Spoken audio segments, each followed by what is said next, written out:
forging new ways, right? I think age is changing too. I think so, yeah. I've already outlived my father 5 years. Mm-hmm. And I still feel like a kid, actually. The body is... but Don't you think that's the presence inside that still remains the same? Yeah. My grandmother was 80, and no, she didn't even live to 80, but classic at that stage, quite old looking. And she looked at me and she said, I look in the mirror and I see this old wrinkled person, and inside I'm still 15. I just have this bright, youthful sameness, she called it. And I thought, well, I wonder at the time, of course, I didn't know, but if that's not his constant living presence, that, whether we recognize it in the same way or not, we all recognize that ageless quality. Right. But I'm waiting for the wisdom, Yeah. Where's the wisdom? That was supposed to come in.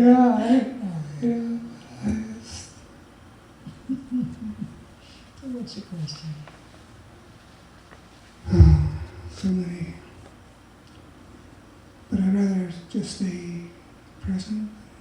Mm-hmm. So,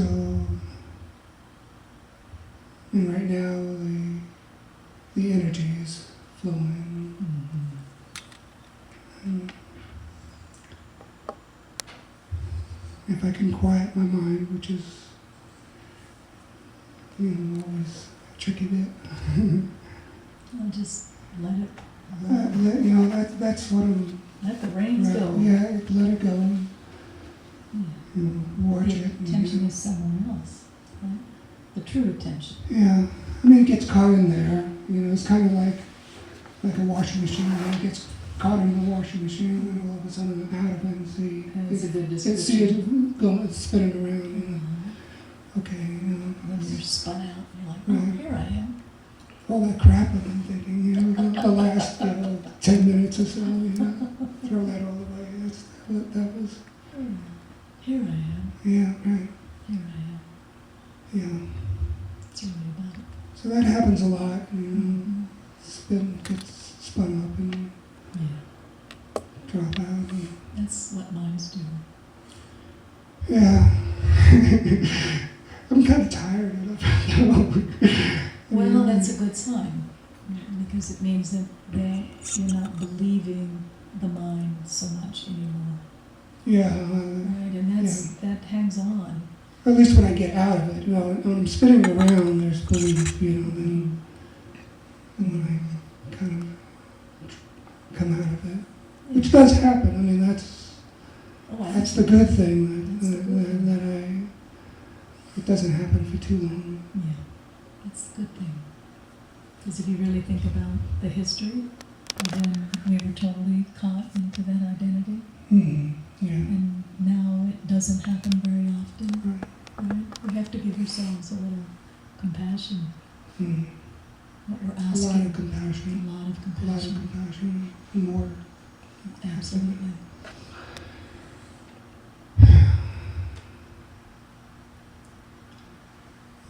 So, I guess, coming up to Amma, Mm-hmm. I was at Amma this last time. This is my second year. And the first time I had no idea what it was.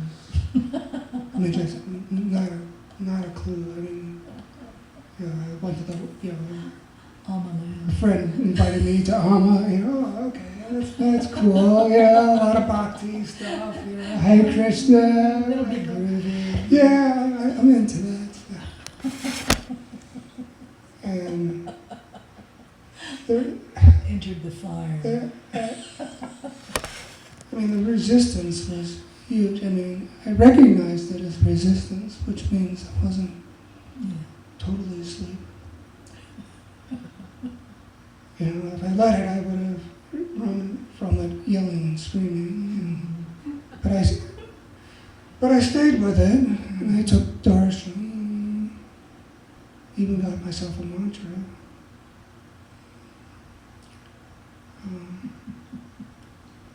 Did the whole thing. You're a good man, Charlie Brown.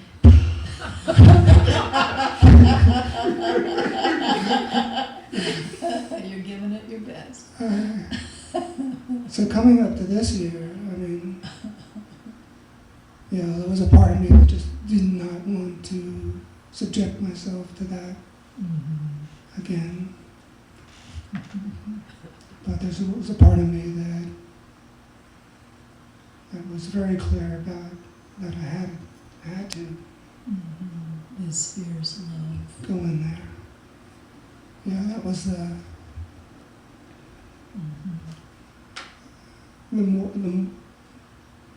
if there was any wisdom there, that was it, I guess. You recognized it? Yeah. So I did pretty good the first couple of days, and then something just shut down in me. My heart was open. I took darshan, had good interactions with her, and then just I don't know. We talked about the contractions that happened. And it was just like and I'm still kind of shut down. I'm just staying with it. In the first half, I was totally,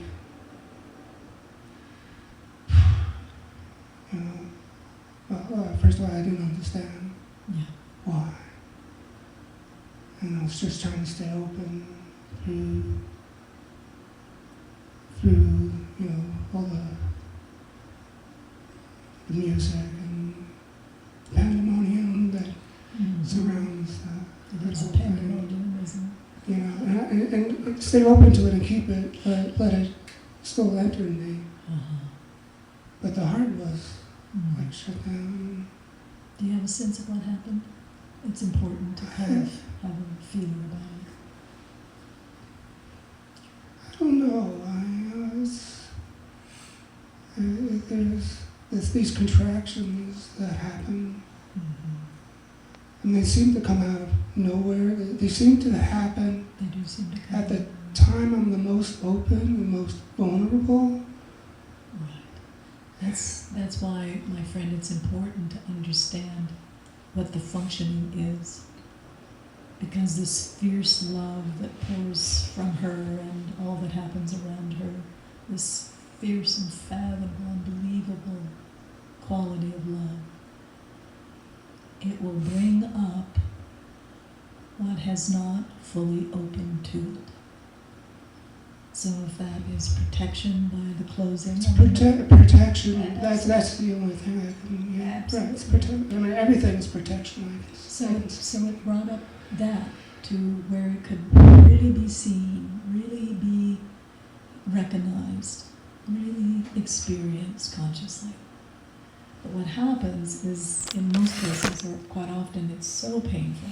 It's your worst nightmare, right? It's your worst wound. It's your worst pain, pocket of pain. And so as it's being activated, as it's being made conscious, as it's being made brought up, then the tendency, everything within you wants to believe it and locks down around it. Because that's been the coping mechanism all your life against this pain, this vulnerability, this. So again, we began a conversation with, it takes a tremendous amount of compassion. But if Alan's mind, with Alan's memory of where the wound came from and how the protection took place to allow you psychological survival, it wasn't a mistake. It allowed you to live and to survive psychologically, maybe even physically. But it's no longer valid. It's no longer needed. It's no longer required. You're not the child. that felt that kind of rejection or wounding or whatever that was recorded here. It's sort of an old memory that has nothing to do with this present moment, absolutely nothing. So if you can actually be awake to how it's working, how it's functioning, then rather than everything within you wants to come back to this protective stance, because it's just like a light that's like fire that's coming in there and trying to open that up. And everything wants to go back to its familiar stance. Well, what aspect of myself wants to do that? I don't want to do that. It's an unconscious pattern. It's just, That's why Alan can't be with it. Because Alan is a part of that conditioned stream. There is no control over that. It's going to happen. The only thing that actually will bring transmutation is to come up out of Alan's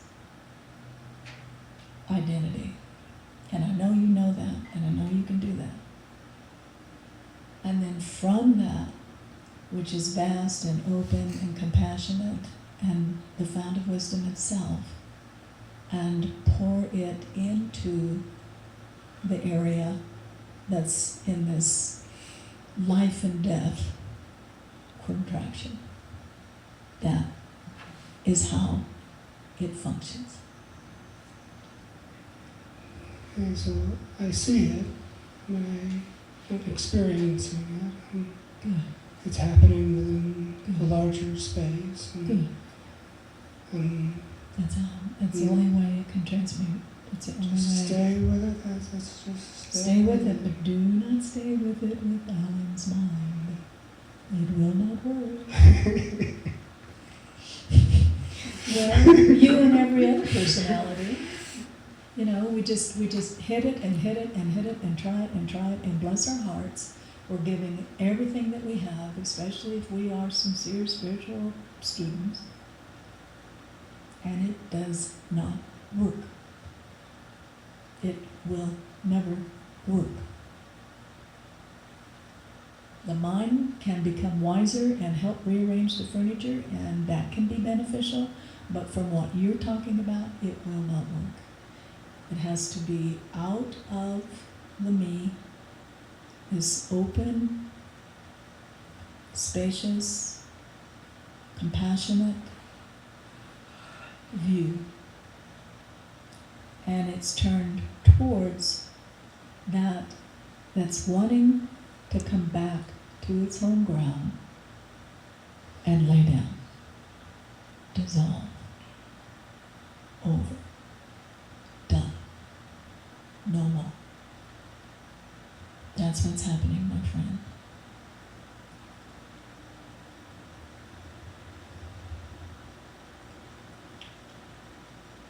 so I can sit in space. Do that. Sit in space, but not as that impersonal, pulled back space. But it's more forward, engaged, active, dynamic, because that's what love is. Love is the dynamic movement of silence.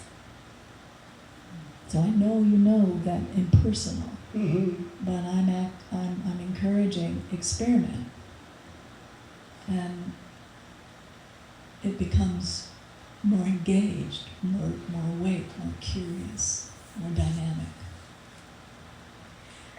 So, you know, we've got 2 more days, 6 silent sittings a day. This is a good place to explore. You can do this. You, not the conditioned dream called Alan, that contains all of the hurt and the heartbreak and the experiences from the past. It's not possible for that. It can get hip to what's going on. It can go, oh yeah, well that's because of that, and that, you know, because you know, this happened, and you know. There's no use going back there. If it informs, great. You know, sometimes images come up, sometimes repressed memories come up, sometimes insights that you really didn't know that it was an actual Let's belief. be here in space. But awake dynamic. It's the engagement that is There you go. that There you go. Because I sense in you, you've Yeah. got that impersonal. I'm back, yes, the And, observer, watching. and it if all you happen. do that, then it's not a problem. You know, you're not even interested from there. Mm. So it's sort of it's a dynamic quality. It moves forward, and it permeates that area that is so concentrated and defending. It actually permeates it. That's that kind of loving itself, or those words of welcoming, or inviting, or embracing. Mm. That's what it's trying to describe how that is. When it, as love and compassion touches itself, and it permeates itself, and it sees itself, and it hears what it wants to say, and then it just starts to unfold, just starts to unravel. There is no other outcome. This is how it functions. So then, can you help me a little bit with the engagement aspect? Because that's where I don't. I understand that. I, And that's quite common, actually, especially with, a long Buddhist practice or a long meditative practice. We're a bunch of old monks that came in this time, right? Mm. We're trying to figure out how to live, yeah. I have a great longing sometimes. I just take me back to the monastery or the cave. I'd prefer Kashmir, please. Except now there's a war there, so you can't go to Kashmir. There's an aspect of me that just wants to I know. sit and I nothing know, else. That's I it. know. But that isn't what the game is right now. Yeah. We're waking up in life, in the body, in form, in community, in the interconnected. So just look at me for a minute. And you don't have to do anything. And so open to that place of space, that impersonal, empty space. Yeah. Just drop a little bit. Just kind of relax. Because the eyes are still wanting to be concentrated, so let them go and just relax. Just keep opening, letting the eye see from the sides as equally as you. And let the eye see happen from the sides of the head as you. Kind of get a sense of that?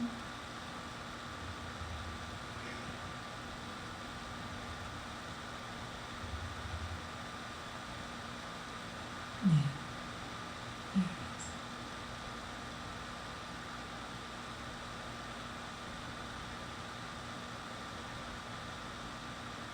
And then just for a moment, let's just play a game. And that your mother and you have one child, and that's all you can ever have is this one child. Look at me.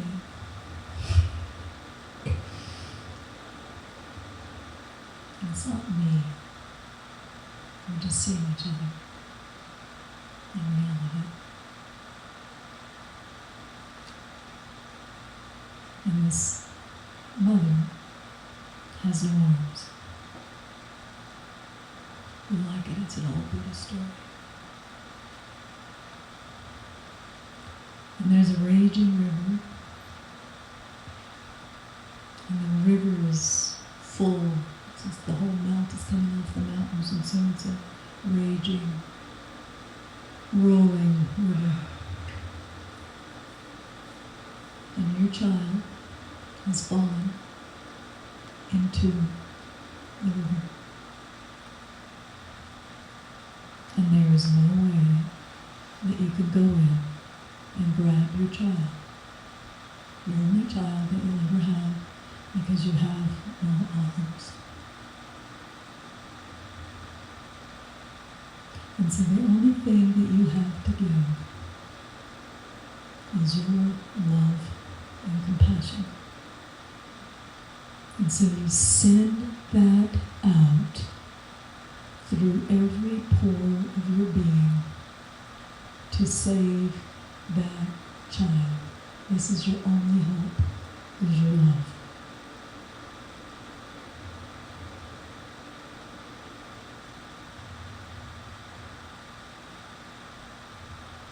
And you are the mother, and you are the child receiving the only thing she has to give is this fierce, awake, brilliant, total, unfathomable love or compassion. You might like that better than a good Buddhist. And just let that spring up. Let that dawn. Let that wake up.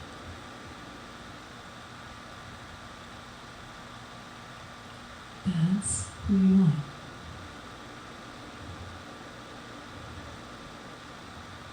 That's what's the illusion of trying to defend itself is from that. Just open to that all the way through.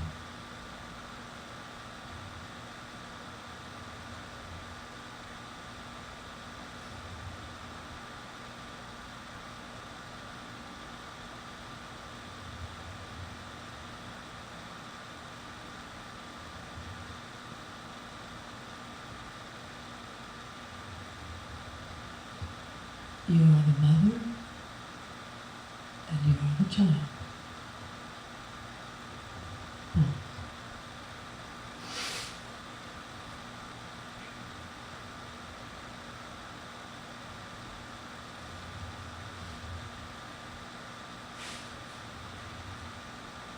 And don't let a memory tell you otherwise.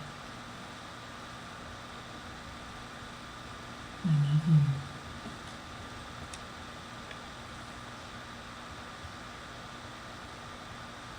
I see you.